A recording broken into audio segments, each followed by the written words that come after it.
In this documentary, we're going to explore the use of slang, the opinions on slang, and how people think it's changed over the years. We have chosen to explore in a South East London comprehensive school to have a glimpse on how the students and teachers interpret slang. Broth. Butters. Bears. Spice. Peg. Icky van. Pig. Pagger. Snided. I know, these aren't really slang words, these are like dialects. Yeah, but they're not actually in the dictionary, are they? You find them in the dictionary somewhere. A binner. I'd say that slang is any vocabulary that's used by a subgroup of people, usually for purposes of identification as members of that subgroup. I'm not usually a slang user when I'm in the classroom necessarily, but I might in order to engage with students, for instance. One brings himself not down to the level, but to the level at which they might use words at. One shows one's a member of a subgroup, or at least knows about it, by using words that that subgroup uses. I use bruv a lot. Yeah, I use bruv a lot After well. every sentence. And fam. I use fam as well. Or Don. I'm not sure if that's because of the people I've been hanging around with, and that's why it's sort of rubbed off on me. If you were going to have tea with the Queen, you wouldn't greet her by shouting loudly, "Is it though, brethren?" Well, it depends who I'm talking to. If I'm talking to my mum, I'd be like, hi. But, you know, if I'm talking to my mate, I'd be like, what's up, G? Or, what are you saying, you know? Yeah, what are you saying, yo? What's going on? Right. But do kids today know where these words have come from and what they mean? British English is crammed full of words, particularly slang words, that are derived from former corners of the empire. So, for instance, if you want a cup of chai, you're using Hindi. And that word was brought back by the British Army from their residence in India during the 18th and 19th century. These days, young people at this school, if they want to say that someone, particularly a boy, is attractive, they'll say, he's so peng. And peng is, I think, is Bengali. It's a word that's come across the river from Sylheti Bangladeshis who live in Newnham, and it's crept into youth subculture as an idiolect that way.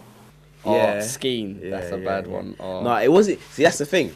That's what I mean by when people like take they take a word and then just like they inherit it wrong, like they hear it wrong. Like it wasn't even skin, it was seen. Like, because if I saw like if I met my dude or whatever, my boy, in it, I would just be like, and he told me a story or whatever, I'll be like, oh yeah, seen, as in to say, yeah, I get what you're saying. But then people just heard it and thought, you know what? Like let me just add a scheme, like, or a K into the scene. Like, it doesn't make sense. Yeah, like Chinese whispers gets changed, like, you know, down the line, sort of.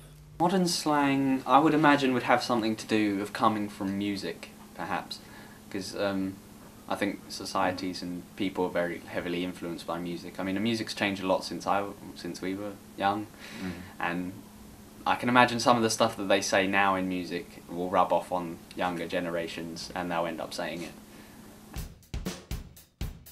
To find out the origins of some slang, we asked someone who has a strong heritage from Jamaica.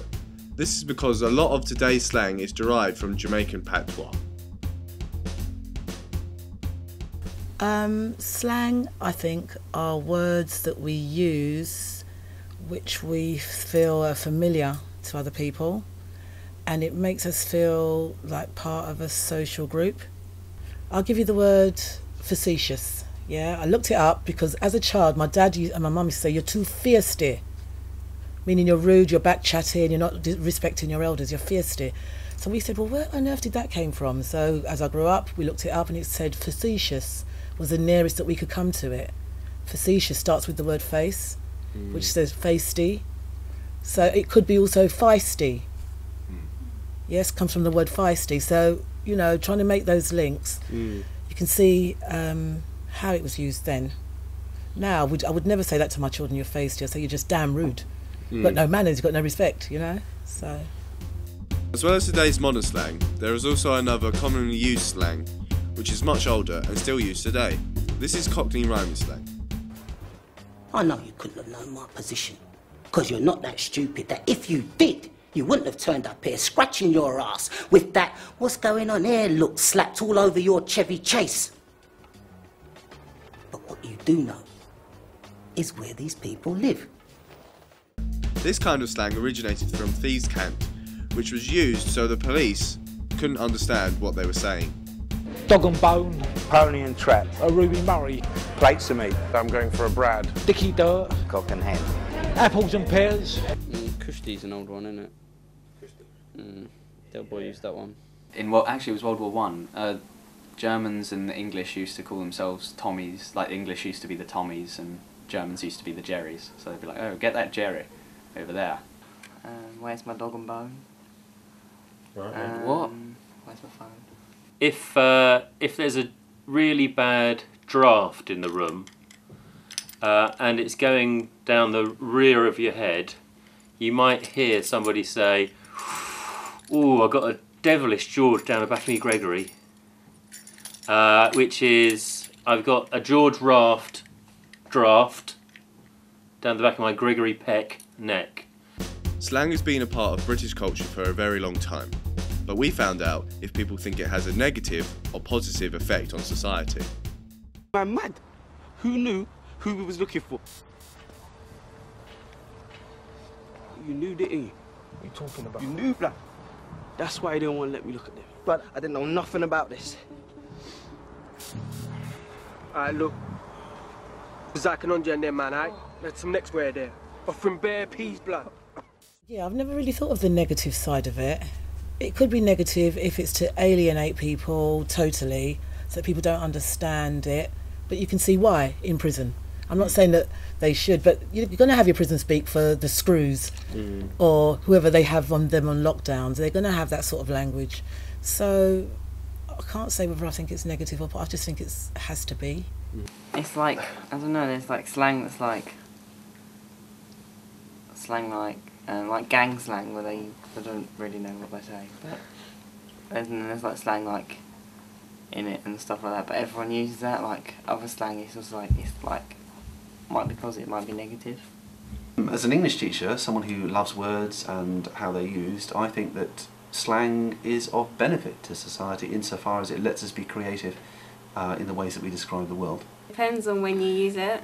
If you use it when you're with your friends, then it's alright. But if you use it like when you're meant to be formal, then it doesn't really work. But then it shows a creative side of But then like, it is people. negative because like if like let's say young people and they grow up and they just learn slang words, how are they gonna write it properly in English? Like they might make a mistake. I'm not hostile to the notion of slang. I think the big difference is that I think slang used to be quite homegrown, and it used to be quite defined by locality, whereas now I think there's much more slang that's borrowed from sort of broader international traditions. So, you know, you might find American teenagers using similar sort of slang to British teenagers, whereas, you know, 50 years ago they would have been quite closely defined by their different languages.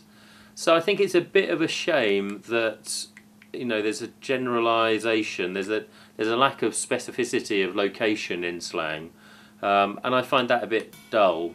Slang has changed a lot over time in the UK. It seems that we are more influenced now by mainstream media around the world. Is this a negative thing? Does it mean we now lack originality?